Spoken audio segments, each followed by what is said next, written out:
Today on Third Shift Crafts, we're smoking a pork butt on the Weber Kettle. This one's going to be low and slow, full of flavor, and worth every hour it takes. We're starting this cook the day before. First, I'm going to score the fat cap. That just helps it render down a bit better. Next, I'll coat the pork butt with a thin layer of yellow mustard. That's our binder. It helps the seasoning stick. For seasoning, I'm keeping it simple but bold. Kosher salt, black pepper, garlic powder, and Hard Core Carnivore Black.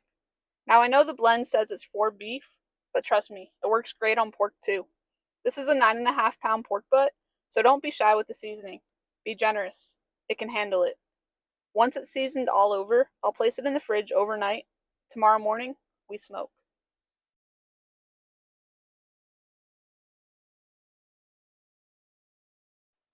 Alright, it's the next morning. I've got the pork butt out on the counter while I set up the grill. I'm using the Slow N Sear insert for the Weber Kettle, but if you don't have one, you can use the snake method if you're using briquettes, or just pile your charcoal to one side and light a corner. Instead of a chimney starter, I'm keeping it simple, a tumbleweed tucked in the corner. Light it, let it catch, then let the charcoal start rolling. Once it's burning, I'll cover the grill, then set to half open on the bottom, fully open on the top. We'll wait for that dirty white smoke to clear out, and then it's go time. While the charcoal is lighting up, you'll also see that I add an aluminum pan with water. This helps to keep the temperature stable, and because it's right under the pork butt, it'll help catch some of the grease and keep the grill cleaner too.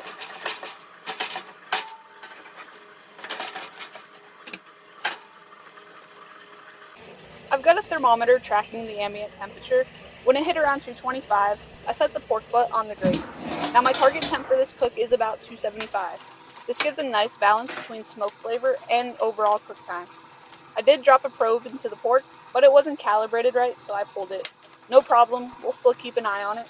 From here, it's about patience. We'll let it ride for about 3 hours before even touching or looking at it. 3 hours later, and things are looking great. At this point, I like to top off the charcoal, dumping in the rest of the bag so I don't run out mid-cook. That also leaves me extra fuel at the end for a high-heat, clean burn. The pork's looking good, but I'm waiting for it to climb closer to 160 degrees before we move to the next step. This usually is going to take about another hour and a half. Alright, so it's an hour and a half later, and the pork butt is right around 160 degrees. This is when I transfer it into a foil pan and cover it tightly with aluminum. You can toss in half a stick of butter if you want at this point, but honestly, pork butt's got plenty of fat on its own. It's going to stay juicy regardless. Once it's wrapped, back on the grill it goes. From here, I expect another 2 to 3 hours. I'm not chasing a number as much as I'm chasing feel. I want it to probe like butter. That usually lands somewhere between 200 and 205 degrees internally. About 2 hours later, and it's right where I want it to be. Smooth everywhere I poke, except when I hit the bone. That's the sweet spot. We pull it right off the grill, and we're going to let it rest for at least an hour on the counter.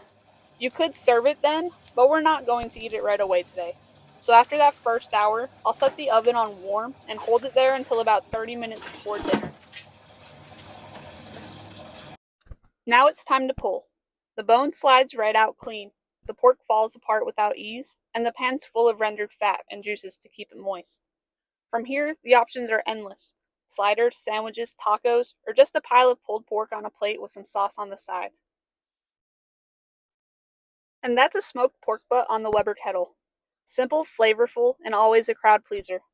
If you enjoyed this cook, hit that like button, subscribe to Third Shift Crafts, and stick around. We've got more wood, fire, and flavor coming your way.